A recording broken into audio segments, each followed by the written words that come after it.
So okay, we've been very quickly, we were the very first to start developing electric vehicles. So that is back in 2014. So that's about 6, 7, 8 years of experience.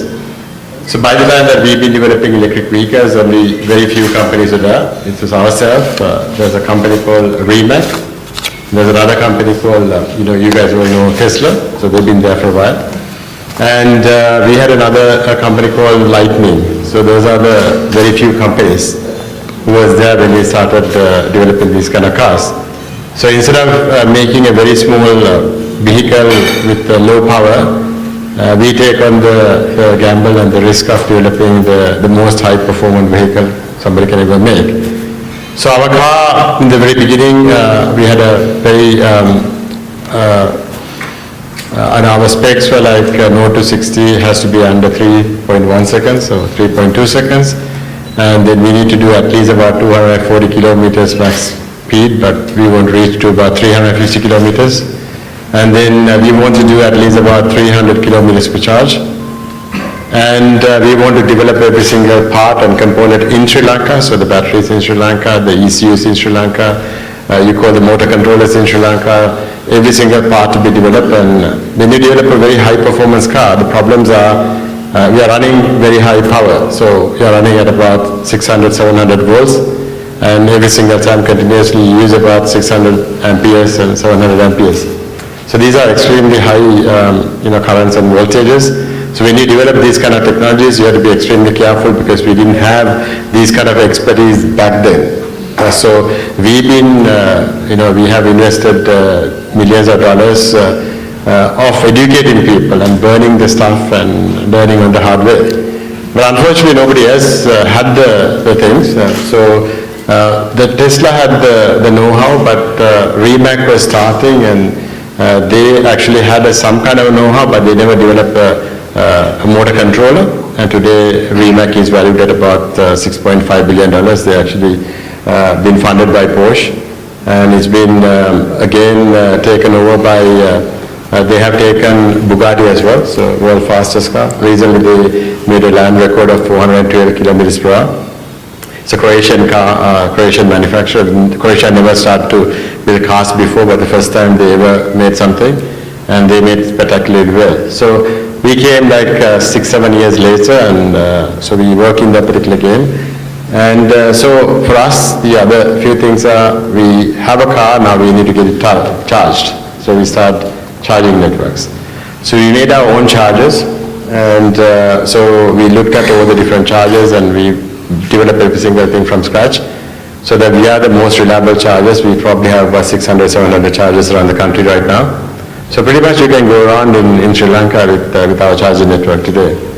And then we export our chargers to India, so we are getting one of the top Indian charging network, and we are also exporting to Georgia as well as to Kenya. And now we are going to export to South America as well, our charging network.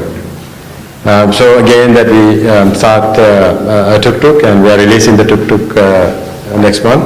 So it will be the first ever, the most safest tuk-tuk the world has ever built. And it's all built on composites. And then also it can do about 160 kilometers, 200 kilometers, up to about 225 with the solar.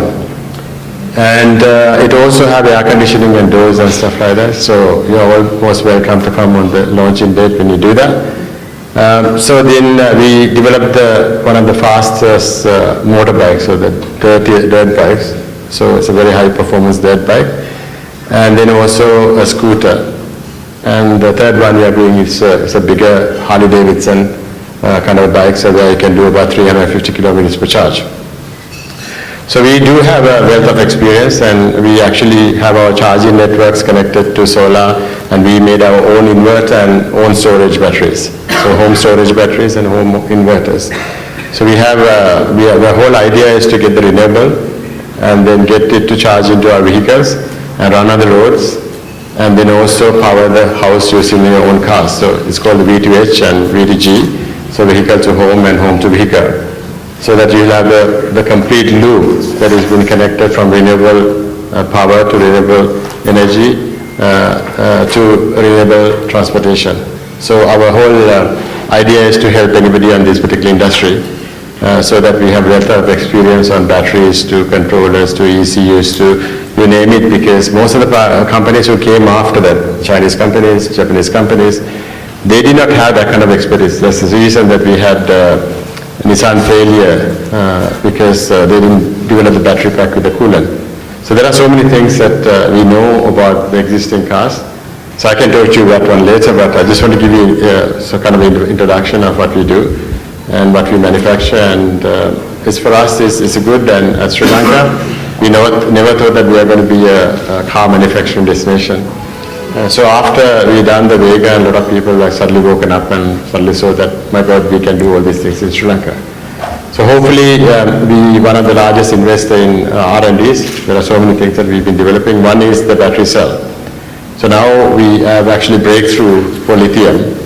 So instead of lithium, we have completely different renewable compounds. We are developing every single the components in Sri Lanka, the chemicals in Sri Lanka. So hopefully that breakthrough is very similar to the lithium. So towards the end of next year, we probably be able to make a battery to compete with the lithium market, and because the lithium is going to die in about 3-4 years' time. And then lastly, that we are one of the first people to test the solid-state batteries. So that's far more different to any of these batteries where you can do about 1,500 kilometers per charge. There are a lot in the EV space that a lot of people hasn't experienced and don't have access to experience. And then also the last one we've been working on is a very stable drone platform. And which is like, I don't believe that in the vehicle arena it's okay, but now we have drone platforms. We have just applied for CAA to give us a permission so that you can carry a man or 2 people, and then it's autonomous riding. So basically you can go from here to Kandy with a 80 kilowatt battery pack. So that's about 3,200 rupees to go to Kandy and 3,200 rupees to come back. And you just jump into the drone and it'll take A to B. You don't have to do anything. It'll go in the defined air path. If something goes wrong, you have to shoot, then it just goes up and you're pretty safe if something goes wrong. And it's pretty rare it goes wrong. But if you do that one, it changes the whole transportation system. So, and then the cost of that, the 40 rupees per kilowatt, but if you have solar at home, you actually go here and there free of charge because you charge the whole drone with the solar and just go up and down. So I think the entire transportation industry in this world will change. But my belief is like a country like Sri Lanka is the most easiest country to change because all the other countries are, and they will struggle a lot because they don't have our most distance is about 270, 280 kilometers, 300 kilometers maximum. So we can go A to B in a very small vehicles, but most of the other countries, they can't do it. So we can actually have our day-to-day running with a 10 kilowatt battery pack. But other countries, they at least need about 80 to 100 kilowatt battery packs. So there are so many things that the Sri Lanka can get into this amazingly renewable transportation and energy country.